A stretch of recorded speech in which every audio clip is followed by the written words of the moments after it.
There she is on the way home. It's a darn cute little bike. Still got a little bit of snow left over from the other day. Anyway, let's get this little girl back over to Dartmouth.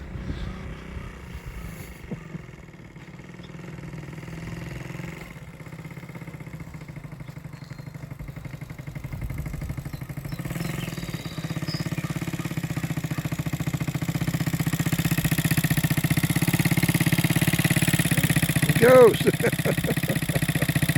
Hi, welcome back to the shop. Haven't done an awful lot of motorcycle work this week. I did finish up the little CB125, got those custom badges finished up for the gas tank, and I brought that home to Brian yesterday. That was Friday the 11th.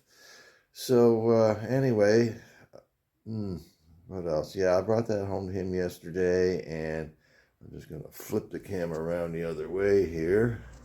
And I've got the Yamaha sitting on the lift. It's tune-up time. You know, here we are getting close to the middle of April. So I'll do a little tune-up on that bike. Maybe one of these days I might do a little review on the Yamaha 650. That's a really poor example to use because that thing has been through at least 8 incarnations, probably getting closer to 10, but that's why it says Phoenix 8 on the side cover there. When that was put on there, that was about the 8th reincarnation that this bike had. But anyway, yeah, I'll do a little tune-up on that maybe, but that might be part of next week's video. And this beautiful old thing hasn't had a tune-up in about 2 years, so I think it's about time to look after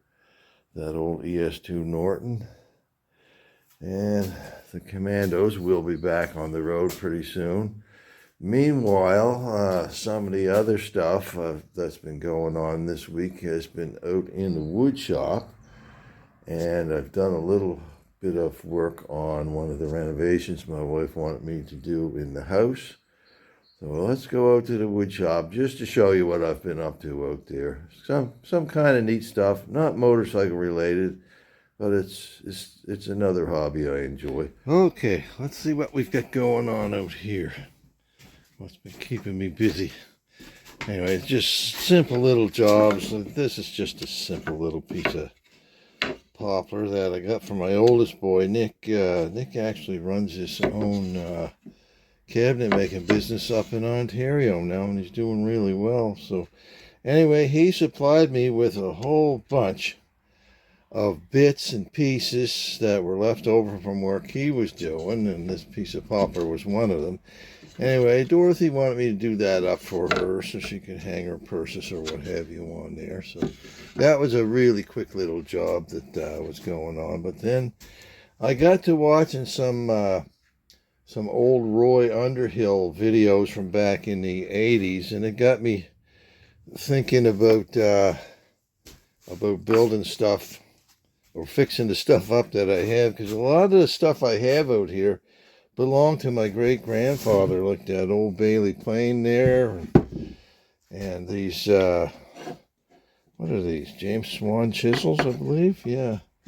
Anyway, they're definitely antiques anyhow. But watching those videos of Roy Underhill got me thinking, well, geez, instead of hitting those chisels with any old hammer, I should have myself a nice mallet. And I did have a round one years ago, but that disappeared on me somewhere along the line. So I made up this little one here. That's a maple head. Thanks again, Nick. And that is an ash handle that came from a local tree that one of my neighbors gave me. So now I have a nice little mallet that I can whack my chisels with instead of beating on them with just about anything. Then I got to looking at chisel handles. These two had broken handles in it. Actually, here's one that was in this one that I made up just years ago. But, you know, as you can see, it's certainly nothing fancy. This one didn't even have a handle in it. That's a real nice, I call that a planer chisel because it's as wide as a plane. But anyway, these two, well, the handles are on there.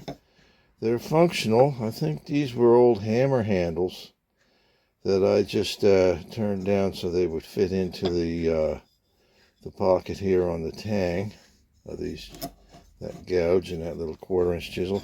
Anyway, while I was going through some of the other stuff that Nick gave me, I came on this old gray piece of 4x4, and I thought that it was a hunk of, white oak or something like that.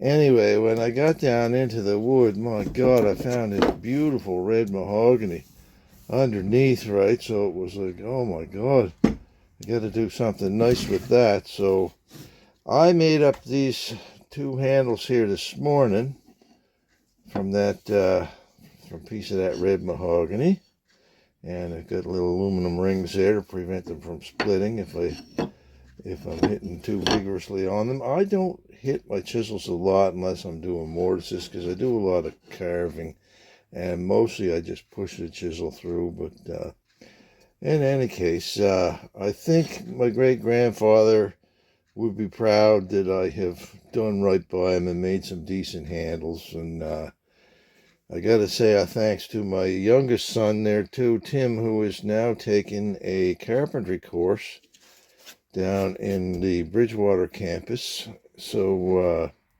he's inspired me to look at these old Roy Underhill videos again, because see, he started making stuff out in my mother's old shop, or his grandmother's shops, which is nothing much more than a shed, which is about the same thing this thing is. But anyway, that's what I've been doing.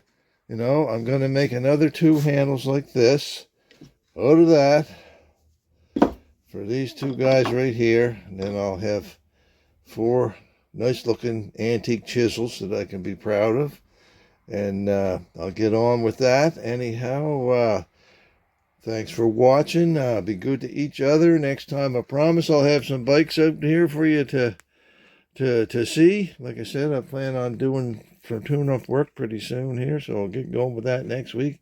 But for now, it's woodshop stuff. Let's make a couple more handles for them. I'll show you what I've got when I'm finished. Again, thanks for watching. Be good to each other.